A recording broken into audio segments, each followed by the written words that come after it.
आपको क्या लगता है 1971 की जंग हम पूरी तरह जीत गए थे? 93,000 पाकिस्तानी सैनिकों को हमने बिरयानी खिलाई, इज्जत दी और हिफाजत से उनके घर वापस भेज दिया। लेकिन क्या आप जानते हैं इस जीत की कीमत किसने चुकाई? जीत की इस गूंज में 54 चीखें हमेशा के लिए दफन हो गईं। ये कहानी है हमारे उन 54 लापता शेरों की, जिन्हें हमारे देश ने कागजों पर शहीद मानकर फाइल बंद कर दी थी, लेकिन असलियत में वो सरहद पार पाकिस्तान के खौफनाक टार्चर सेल में अपनी आखिरी सांसें तक हमारा इंतजार कर रहे थे। दिसंबर 1971, पाकिस्तान पूरी तरह हमारे पैरों में पड़ा था। हमारे पास उनकी 13 स्क्वायर किलोमीटर जमीन थी और उनके 93,000 सैनिक हमारी जेलों में कैद थे। उन 93,000 के बदले हमें सिर्फ अपने 54 जवान वापस चाहिए थे। ये कोई डील नहीं थी, ये तो चुटकी बजाकर मनवाई जाने वाली शर्त थी। पाकिस्तान हर कीमत चुकाने के लिए तैयार था, लेकिन फिर सियासत ने एक ऐसा खेल खेला जिसने 54 परिवारों की ज़िंदगी नर्क बना दी। 1972 में शिमला समझौता हुआ। बंद कमरों में पाकिस्तान के प्रधानमंत्री भुट्टो ने ऐसा गंदा इमोशनल कार्ड खेला। उसने कहा, अगर मैंने आपकी सारी शर्तें कागज़ पर मान ली तो पाकिस्तान में मेरी सरकार गिर जाएगी। आप मेरे कैदी छोड़ दीजिए, मैं पाकिस्तान लौटकर आपके सभी कैदियों को ढूंढकर वापस भेज दूंगा। जरा सोचिए, आपका भाई, आपका बेटा या आपका पति दुश्मन की कैद में टार्चर सह रहा है, इस उम्मीद में कि मेरा देश मुझे बचा लेगा, और यहाँ ऐसी कमरों में बैठे लोग एक दुश्मन के जवानी वादे पर भरोसा कर रहे थे, बिना किसी पक्की लिखा पढ़त के। हमने उनको सबसे बड़ा मोहरा उनके हाथों में थमा दिया। पाकिस्तान पहुंचते ही भुट्टो साहब मुकर गए, हमारे पास भारत का कोई सैनिक नहीं है। हमने तो 93,000 सैनिक वापस कर दिए, पर उन 54 जवानों के साथ पाकिस्तान की जेल में आगे जो हुआ वो सुनकर आपकी रूह कांप जाएगी। एक तरफ इंडिया गेट पर तालियों की गड़गड़ाहट थी और दूसरी तरफ 54 घरों में ऐसा सन्नाटा जो मौत से भी ज़्यादा डरावना था। जब इन 54 परिवारों ने रोते बिखलाते रक्षा मंत्रालय के दरवाजे खटखटाए तो जानते हो हमारे सिस्टम ने क्या किया? सिस्टम ने बेहद आसान और शर्मनाक रास्ता चुना। बिना कोई ग्राउंड इन्वेस्टिगेशन किए, बिना किसी डेड बॉडी के, एक ही झटके में 54 जिंदा सांसों को लापता जवानों की लिस्टें निकालकर हमेशा के लिए मृत मान लिया। उन परिवारों का हाथ में एक टाइप की हुई चिट्ठी पकड़ा दी गई और पेंशन शुरू कर दी गई। सिस्टम का सीधा सा मैसेज था, पैसे लो, फाइल बंद करो और अब उन्हें भूल जाओ। ये काफ़ी नहीं था। सबसे बड़ा धोखा 1974 में हुआ। दिल्ली समझौते में भारत में बचे कुचे पाकिस्तानी कैदियों को भी हंसते हंसते रिहा कर दिया। हमारे हाथ से सौदेबाजी का आखिरी मोहरा भी फिसल चुका था। पाकिस्तान ने फिर बेशर्मी से झूठ बोल दिया, हमारे पास कोई भारतीय नहीं है, और हमारी सरकार ने उस सफ़ेद झूठ को आंख बंद करके मान लिया। सच फाइलों में दफन होने से चीख चीख कर इनकार कर रहा था। पाकिस्तान जानता था कि युद्धबंदियों को छुपाना एक बार क्राइम है, इसलिए जब भी इंटरनेशनल रेड क्रॉस की टीमें मुआयने के लिए आती, आईएसआई एक खौफनाक खेल खेलती। उन्होंने हमारे 54 शूरवीरों को मिलिट्री जेलों में नहीं, बल्कि मुल्तान और कोट लखपत जैसी सिविलियन जेलों के अंडरग्राउंड तहखानों में छुपा दिया।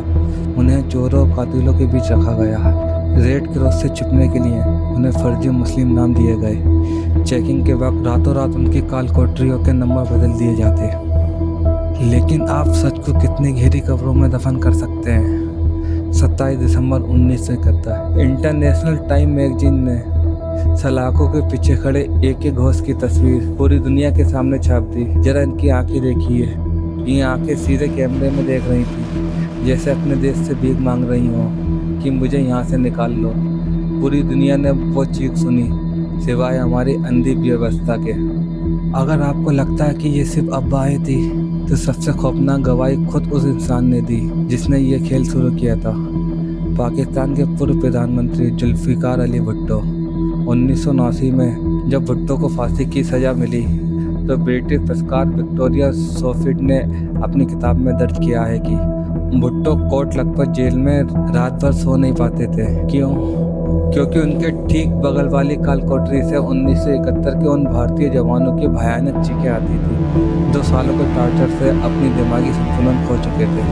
इतना ही नहीं, पाकिस्तान में तैनात अमेरिकी जनरल चक ईगर ने अपनी आत्मकथा में कैमरे के सामने कबूला, मैंने पाकिस्तानी जेलों में पकड़े गए भारतीय फाइटर पायलट का खुद इंटरव्यू लिया था। जब दुनिया के इतने बड़े गवाह चीख चीख के सच बता रहे थे, जब दुश्मन खुद गवाही दे रहा था, तो हमारे देश के हुक्मरान अपनी आंखें क्यों मूंद कर बैठे थे? पर रुकिए, इन 54 परिवारों ने हार नहीं मानी थी। जब सरकार सो रही थी तो एक बाप, एक पत्नी और एक बहन ने वो किया जो कोई सोच भी नहीं सकता था। वो सिर्फ 54 फौजी नहीं थे, वो 54 जिंदा इंसान थे, जिनके घर वाले आज भी उनका इंतजार कर रहे हैं। आइए आज अपने उन हीरोज को याद करते हैं। Major Ashok Suri, 5 Assam regiment. युद्ध खत्म हुए 3 साल बीत चुके थे। फरीदाबाद के डॉक्टर R.S. सूरी अपने बेटे अशोक को खोने का गम मना रहे थे। तभी 1974 और 1975 में कराची की जेल से 2 चिट्ठियाँ आती हैं। एक पर्ची पर साफ लिखा था, बाबूजी मैं अशोक, मैं जिंदा हूँ, मेरे साथ 20 और अफसर हैं, सरकार से कहिए हमें यहाँ से निकाले। सरकार ने हैंड राइटिंग चेक की, वो 100% असली थी। जरा सोचिए, जिस बेटे की मौत की फाइल सरकार बंद कर चुकी थी, वो प्रदेश की जेल में मदद की भीख मांग रहा था, लेकिन दिल्ली की सरकार खामोश रही। फ्लाइट लेफ्टिनेंट बीबी तांबे, 5 दिसंबर 1971, जब प्लेन क्रैश हुआ, विदेशी अखबारों में खबर छपी कि एक भारतीय पायलट जिंदा पकड़ा गया है। उनकी शादी को सिर्फ 1.5 साल हुआ था। उनकी 23 साल की पत्नी दमयंती, जो उस वक्त नेशनल बैडमिंटन चैंपियन थी, उसने अपना रैकेट हमेशा के लिए रख दिया। जिस इंसान को आखिरी बार वर्दी में हंसते हुए देखा था, उसके इंतजार में उसने अपनी पूरी जिंदगी निकाल दी। वो हर मंत्री के आगे रोई, लेकिन उसका दर्द सरकारी फाइलों में ही दबकर रह गया। Major A.K. Ghosh, 15 Rajputana rifle. वो चेहरा जिसने दुनिया को हिलाकर रख दिया था। टाइम मैगजीन में जेल की सलाखों के पीछे खड़े मेजर घोष की तस्वीर छपी। उनके परिवार ने वो तस्वीर देखी। उस फोटो में मेजर घोष की आंखें सीधे कैमरे को देख रही थी, जैसे अपने देश से कह रही हो, मुझे बचा लो। पूरी दुनिया के सामने जीता जागता सबूत था, फिर भी हमारी सरकार ने आंखें फेर दी। फ्लाइट लेफ्टिनेंट सुधीर गोस्वामी, 5 दिसंबर 1971 की रात 11:30 बजे। पाकिस्तान का रेडियो लाहौर खुद सीना चौड़ा करके कहता है, उन्होंने भारतीय पायलट सुधीर गोस्वामी को जिंदा पकड़ लिया है। उनके भाई ने इस पक्के सबूत के साथ हर प्रधानमंत्री का दरवाजा खटखटाया। बदले में क्या मिला? सिर्फ झूठी तसल्ली। मेजर कमलजीत सिंह सिंधु और कैप्टन कमल बख्शी। जब पाकिस्तान की जेल से कुछ भारतीय जासूस अपनी सजा काटकर भारत लौटे, तो उन्होंने कोर्ट में कसम खाकर सच्चाई बताई। उन्होंने बताया कि दोनों शूरवीरों को उन्होंने कोट लखपत जेल के वार्ड नंबर 4 में अपनी आंखों से जिंदा देखा है। मेजर सिंधु ने तो उनके हाथ अपने परिवार के लिए एक संदेश भेजा था, सब कुछ सच था, सिर्फ कुछ नहीं हुआ। और ऐसे ही captain Sharma, wing commander Gill, squad leader Kumar, कुल 54 नाम, 54 परिवार और 54 कभी ख़त्म न होने वाले इंतजार, जो आज भी जारी है। पूरे 12 साल ये परिवार दिल्ली की सड़कों पर बस सोते रहे, ठोकरें खाते रहे। उनकी अनगिनत मिन्नतों के बाद आखिरकार 1983 में पाकिस्तान सरकार ने 6 परिवारों को पाकिस्तान की जेल में जाने की इजाज़त दी। जब दमयंती तांबे और डॉक्टर सूरी जैसे लोगों ने वाघा बॉर्डर पार किया, तो 12 साल में पहली बार उनके दिल में एक आस जागी। उन्हें लगा शायद इतने सालों बाद अपनों को जिंदा देख पाएंगे, उन्हें गले लगा पाएंगे। पर यह उनके साथ हुआ सबसे भद्दा मजाक था। पाकिस्तान की खुफिया एजेंसी ISI को महीनों पहले से पता था कि ये लोग आ रहे हैं। जैसे ये बेबस परिवार लाहौर, कराची और मुल्तान की जेलों में पहुंचे, उन्हें सिर्फ साफ सुथरी जेलें दिखाई गईं, जहां सिर्फ आम अपराधी बंद थे। 54 में से एक भी फौजी उन्हें नहीं मिला। सच तो ये था कि इन परिवारों को पहुंचने से कुछ दिन पहले ही रातों रात हमारे फौजियों को निकालकर अटक फोर्ट के खुफिया तहखानों और अनजान जेलों में छुपा दिया गया था। सब कुछ ISI के कंट्रोल में था, लेकिन मुल्तान जेल में कुछ ऐसा हुआ तो आज भी रूह कपा देता है। जब ये परिवार मुल्तान जेल के एक अंधेरे गलियारे से गुजर रहे थे, तभी एक अनजान पाकिस्तानी कैदी ने चुपके से एक मुड़ा हुआ कागज एक परिवार वाले की मुट्ठी में थमा दिया।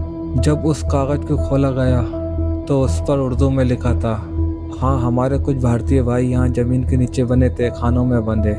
हम रात को उनको रोने और चीखने की आवाज़ें सुनते हैं, उन्हें बचाइए। जरा आंख बंद करके सोचिए, क्या ये सुनकर रोंगटे नहीं खड़े हो जाते कि जब ये परिवार ऊपर ज़मीन पर चल रहे थे तो शायद उनके बेटे, उनके सुहाग ठीक उनके पैरों के नीचे उन अंधेरों और सीलन भरे तहखानों में कैद थे। वो इतने करीब थे, सिर्फ कुछ फीट की दूरी पर, लेकिन वो चाहकर भी कुछ नहीं कर पाए। वो 6 लोग पाकिस्तान से वापस लौटे, लेकिन उनके सीने में अब एक ऐसा शख्स था जिसने उन्हें जीते जी मार दिया। जरा अपनी आंख बंद कर सोचिए, उस दिमागी टॉर्चर के बारे में सोचकर रूह ही कांप जाती है। आप एक फौजी हैं, एक फाइटर पायलट या कमांडो, जिसकी आदत खुले आसमान में उड़ने और पहाड़ों के सीना चीरने की है। अब आपको 6x4 की एक ऐसी बदबूदार और सीलन भरी अंधेरी कोठरी में डाल दिया गया है जहाँ सालों तक सूरज की एक किरण भी नहीं पहुँचती।